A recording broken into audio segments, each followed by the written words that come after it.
Welcome back, everybody. This week in America and the Blue Funk Broadcasting Radio Network. Great to have you with us on the program today. The topic, will your child's college dreams kill your retirement dream? With us is the founder, president, and CEO of Studemont Group College Funding Solutions, John McDonough. John, welcome to the program. Great to have you with us.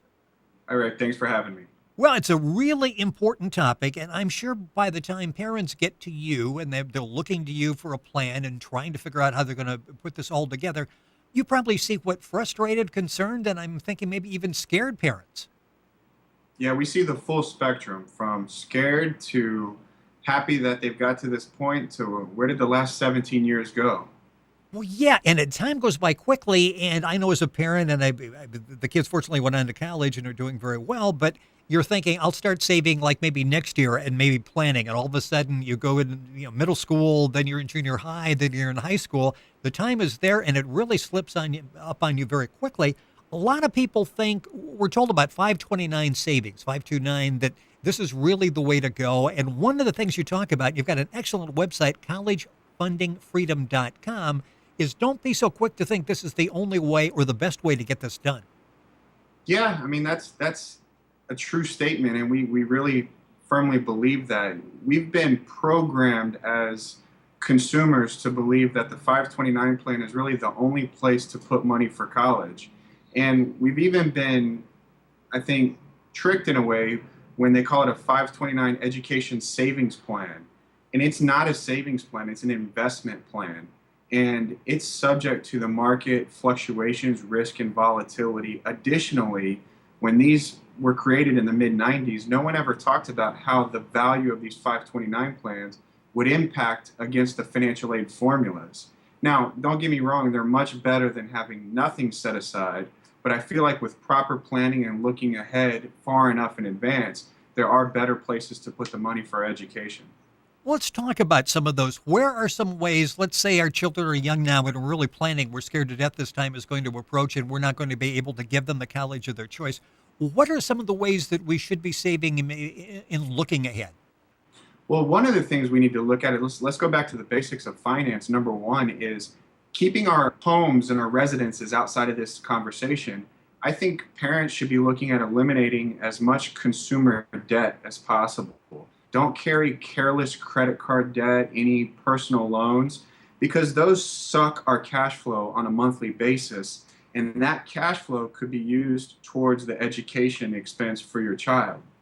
Now, if you don't have consumer debt and you're looking for places to save money, there are vehicles out there you could use, for example, something that's called a high cash value life insurance plan. It's when properly constructed, it can be a very liquid, safe, flexible location where you can save money for any use. We just happen to be talking about for college, and it does not show up in the financial aid formulas. It's invisible from financial aid formulas.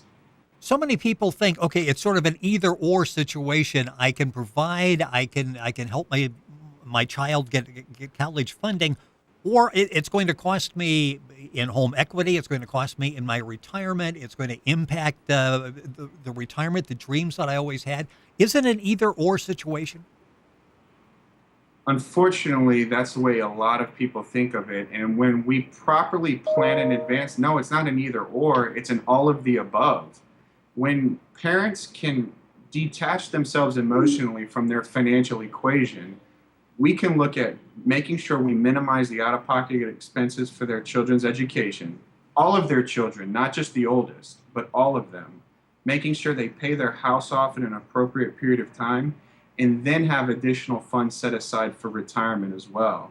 Now, college funding is really a retirement problem because most parents will do whatever it takes to send their children to school. They love their children, they want them to have a better life, they want them to have more opportunities, and they're willing to do whatever it takes to the detriment of their home equity and their retirement plans. And we want to help protect them from it. The key, as John is talking about on the program, and you'll see at the website collegefundingfreedom.com, is having that plan. And you talk about what is your college funding category. Let's talk about that. I think that would be sort of a key in getting started when you start dealing with parents. And again, a lot of great free resources at the website, collegefundingfreedom.com. Information at our website, you can link up there at that point at thisweekinamerica.us. When you're talking about college funding categories, what are you talking about? Yeah, we have basically broken down all types of income earning families into three categories: one, two, and three. Category one families, regardless of where their student is looking to apply to college, whether it be a small local college, big state school, private, elite private, Ivy League type of school, regardless of where they're looking to apply, as long as they fill out all of the forms correctly and turn them in on time, they're going to get almost 100% of their financial need met. These tend to be low income earning families. They don't have a whole lot of savings, and they're just basically struggling to get by. That's category one, but they still have a responsibility to, number one, keep the children's grades up, make sure they do everything right, stay out of trouble, but submit all the forms to the appropriate colleges on time. Then there's category two. Category two families, I would consider that to be middle America, the average person that we see that comes into our office. You know, depending on the institution, depending on how mom and dad's income and assets are positioned, might be the difference between getting zero financial aid dollars to getting a ton of financial aid dollars. And that's really where the crux of this story lies, is what can middle America do, which we don't feel rich, we don't feel wealthy, but yet the schools tell us we should be able to afford the full price of college, and that's just not so. So we need to work with families to help them understand their options to minimizing their out-of-pocket costs. And in category three families would be those families that, you know, they're blessed. They make a lot of money, or they have a lot of money, and regardless of what they do, they're not going to qualify for need. But what they can still do is qualify based on merit. They can find the right college, the right university that really wants their student.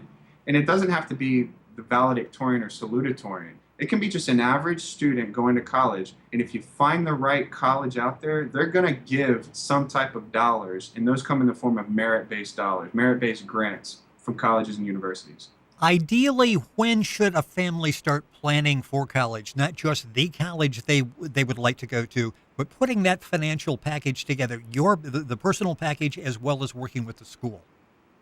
Well, ideally, they would have started planning as soon as they found out they were pregnant and going to have a child. You know, the Chinese proverb says the best time to plant a tree was many, many years ago. The second best time is today. So they should start planning as soon as possible. It's never too late.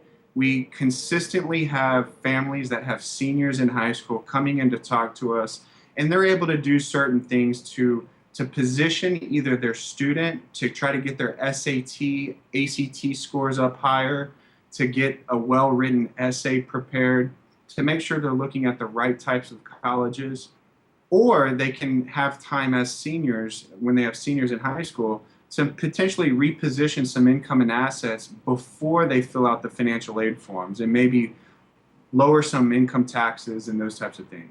John McDonough, ideally, yes, I was just going to say, John McDonough, our guest on the program, founder, president, CEO of Studemont Group College Funding Solutions. His website is collegefundingfreedom.com. You can link onto our website, thisweekinamerica.us, and get all the information. And it's a great website.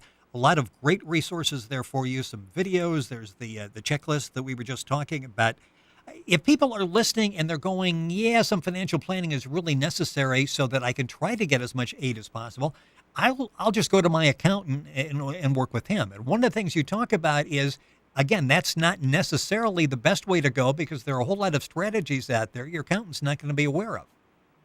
No, we have a lot of accountants, CPAs, even CPA firms that when their clients get to this point, they send them over to us. CPAs and accountants do a very good job from an income tax perspective. This is not an income tax problem. While we can help lower income taxes and find more money, this is a cash flow problem. And you want someone that can take a very objective look at the entire financial situation. Also, your CPA is probably not going to help you pick the right colleges for your student to be applying to. Your CPA is probably not going to help you edit, critique your essays. They're probably not going to help you go through an appeals process or a negotiation process to try to get the maximum amount of dollars from the schools. What you want to do is you want to have a financial planner, a college funding specialist work in conjunction with your tax planner. How do you pick colleges that will give you the best financial aid package? Do your research. All of the research is out there available in the public space. Nothing is secretive. It's all got to be published based on historical averages. The average person, though, works a full-time job. They're busy with students' extracurricular activities. And when they get home at night, they're not really excited about sitting down and burying themselves into the research over a couple hours for one particular school to find what their average is. So the fast way would be to talk to someone who does have the access to that information. You're listening to This Week in America on the Blue Funk Broadcasting Radio Network. John McDonough, our guest on the program, founder, president, and CEO of Studemont Group College Funding Solutions. The website is collegefundingfreedom.com. If a student doesn't qualify for aid, doesn't qualify grants or scholarships, and looking for loans, are there some that are better than others? Yes, there are. And again, what we have to do is we have to take a logical perspective, a logical look at this versus an emotional look. I ask questions to my clients or to workshop attendees all the time. If you're going to have to take a loan, would you rather get a tax deduction for borrowing that money or not? Would you rather it be a fixed interest rate for the life of the loan or variably increasing rates? Do you want it to be tax deductible or not? These are simple questions that we ask. And when it's not your loan, we can answer it very matter-of-factly. But when it becomes our loan, we tend to lose perspective because emotion gets involved. So we work with our clients, and people should find someone that could work with them to find the best loan package for their personal situation. And that might be as simple as the Stafford loan from the federal government to a state-funded loan to a private lender to maybe even refinancing your home. There's a lot of options in between to find the appropriate way to get that money. The Department of Education will calculate, it's called the expected family contribution, or the EFC. What assets do they take into consideration as they're turning out this formula? They're looking at non-retirement, non-residential assets. So your IRAs, your 401ks, those retirement plans, those are not counted. The equity in your home is not counted. Everything else is counted. Cash, checking, savings, investments, stocks, rental property, real estate, farmland, income, all of that goes into the formula. John McDonough, our guest on the program, founder, president, CEO of Studemont Group College Funding Solutions. The website is collegefundingfreedom.com. One thing you talk about, and again, I mentioned with our two and going to college, they both went to private colleges after finding out that it was going to cost them less because the packages put together to go to a private college than a public college. Are people surprised when they find that out, that don't necessarily eliminate private colleges based on what you think it's going to cost you? Yeah, constantly on a weekly basis.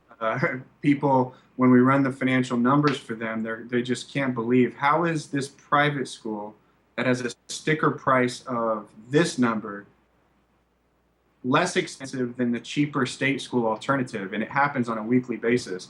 And when you learn that you don't have to pay the sticker price for the school or the total cost of attendance, which is tuition, fees, books, room and board, travel expenses, miscellaneous. When you learn you don't have to pay that and there's other ways, that's when the whole universe of opportunities really opens up from an educational perspective. So many people feel, okay, I'm working with this college. It was number one choice of my daughter, and I'm talking with the financial aid people, and they're nice people, and I trust them, and that's their job to put something together. How much should we individually rely on college financial aid people to look out for our best interest? Well, let me answer that with asking you a question. Would you ever take your tax return before you submit it and file it to an IRS agent and ask that IRS agent to find you the maximum exemptions, allowances, and deductions to minimize your tax? No. Well, no, right? Because it's the Internal Revenue Service. And these colleges, while they do have good intentions, Their primary responsibility, these admissions officers, their primary responsibility is to get enrollees to attend their college with the minimum out-of-pocket expense for the university, not for the parents. So they will get you to pay what they expect you should be able to pay. You know, my dad took his financial situation to the college that I went to in North Carolina and showed him everything, tax returns, bank account statements, everything. And he was a single parent, had 2 kids in college at the same time. He had a ton of debt, and they said, sorry, we can't help you. You make too much money. So they're not going to do the thorough analysis that needs to be done for you. A lot of great information at John's website, which is collegefundingfreedom.com. John is working with people all across the country with great results. And again, a lot of great resource information at collegefundingfreedom.com. When you look at the cost of college, and a lot of people say it's starting to level off a little bit, and it's still, you're talking tens of thousands of dollars, that's per year for a college education. Do you actually see it leveling off any? No, I don't. I don't. You know, in the last 30 years, the cost of attendance at public state schools has gone up 250% over the last 30 years. And during that same period of time, the average family income has increased only 16%. Wow. And no, I don't see it slowing down. There's more pressure for students to get a college degree, a bachelor's degree, than ever before in history. There's more demand for that. And these colleges, and the government's doing nothing to curtail the rising cost of tuition and fees. I mean, the administration that's in the White House right now is trying to throw some ideas out there that could possibly help. But no, I don't see it slowing down in the immediate future whatsoever. John McDonough has been our guest on the program. He is the founder, president, and CEO of Studemont Group College Funding Solutions. His website is collegefundingfreedom.com. John, it has to be a minute or so left here in the program. It has to be rewarding where you sit. When you see these families come in, we mentioned in the beginning, many of them scared because it's like, okay, I'm going to have to sacrifice something. The quality of the lives of the rest of my family members will suffer because we're sending someone to college. When you're able to sit there, work something out with them, the child gets the college education, the family still gets the retirement, you have to feel good at the end of the day. It's great. It's the best compensation that a person can receive, especially when the parents when it finally sinks in and they look at all the numbers and they realize that they're going to be able to put all of their children through school and then have some remnants of a retirement. It's a very rewarding feeling. You can contact John at the website collegefundingfreedom.com. And again, a lot of great information on there, some videos, some ways to beat the high cost of college, checklist, all that information there is at the website collegefundingfreedom.com.